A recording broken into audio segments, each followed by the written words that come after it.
All right, guys, this again, 2.6 is for my honors class. So if you're watching this and you're not in honors, you can cancel out of it because you don't need to watch it.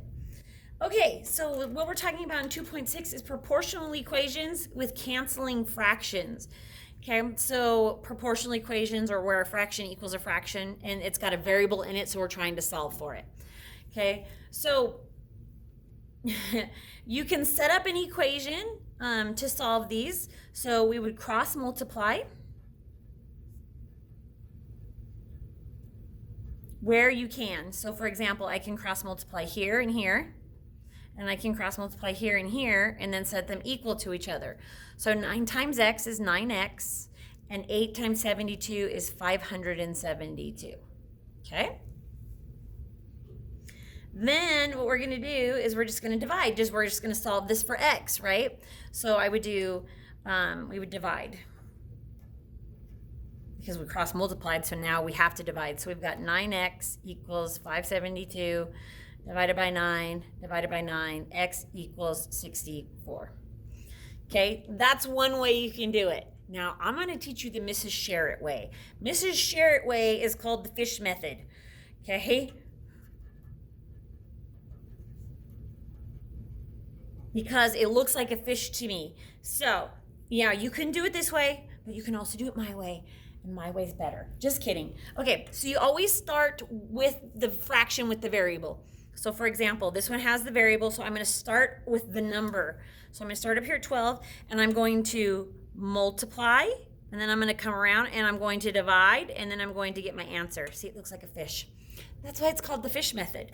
So you do 12 times 3 divided by 2, and that will give you your x value. Okay? Now you could set it up. 2x equals 36, divide by 2, which is exactly what I'm doing here. Okay, I did 12 times 3, divided by 2, divided by 2. It's the same thing. Okay, so let's see. 36 divided by 2, x would be 18. Okay, so you can do either one you want. If you like to set up the equations and solve for them, by all means. Or you can do Mrs. Sherritt's fish method. I'm sure that somebody else came up with the fish method. It just looks like a fish to me, and so that's why I call it that. Okay, so again, so if I was to cross multiply these like up here tells us to do, I would get 20x equals 40, and I would divide by 20 and get x equals 2. Or, I'm going to use green because it's fish. I start with the equation or the fraction with the variable. 5 times 8 is 40, divided by 20 gives me 2, gives me my x. Okay, so you multiply and then you divide, and then you get your answer. Okay, so cross multiply, I get 2x times 6. Oh, see, this one, my fish method wouldn't really work on this one very well. So I get 2x times 6 is 12x. And then when I cross multiply here, I get 12. So here and here. Then when I solve, I get x equals 1. I've never done my fish method with a variable, okay, let's see. So we would do 3 times 4 is 12, divided by 6 would be 2, and then we'd have to divide by 2 again, so it would be 1. So maybe my fish method isn't as great as I thought it was. Just kidding. All right, so here it works out perfect, but for here, maybe not so much, okay? All right, so let's do this using the cross multiplying method.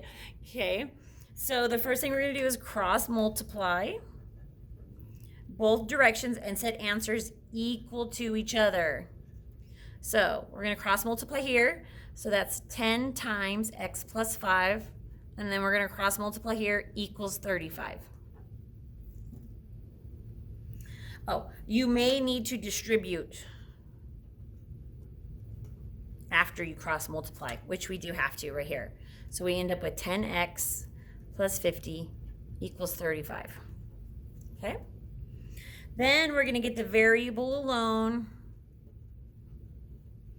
by undoing the adding and subtracting first, and then the multiplying and dividing second, just like we've been doing this whole unit. So I'm going to do 10x plus 50 equals 35, subtract 50.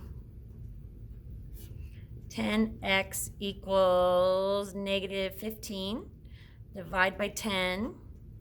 X equals, that's going to be a fraction. So I'm just going to simplify this improper fraction to 3 halves.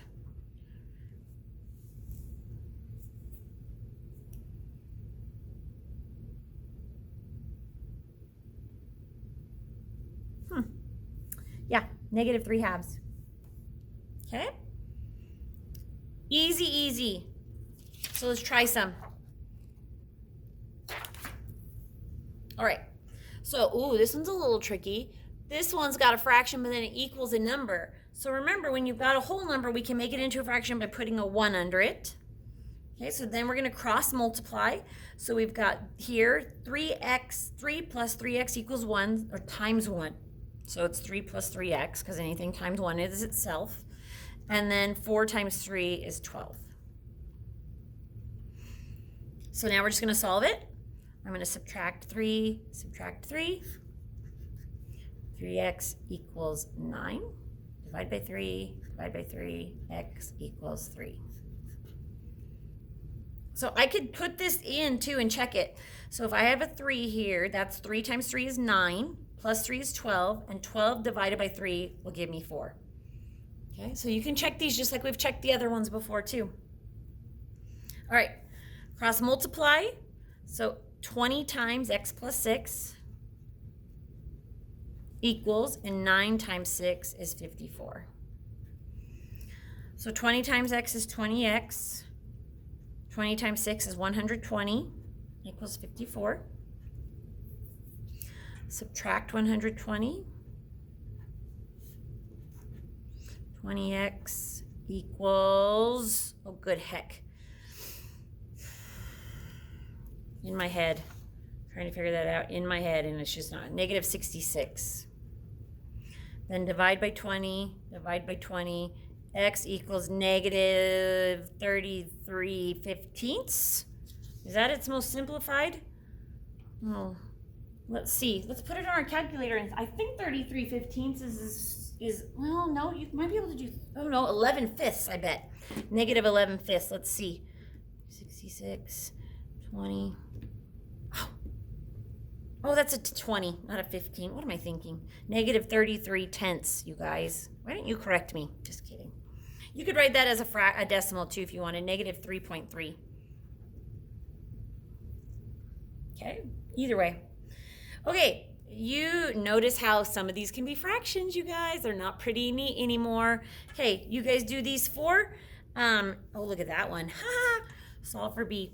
Okay, if you have any questions, let me know. Remember, when they're a whole number, you can put a 1 under them so that you can do your cross multiplying. Okay, same with this one right here. You can put a 1 under it for your cross multiplying. And then make sure I see it when you're all done. Thanks, guys.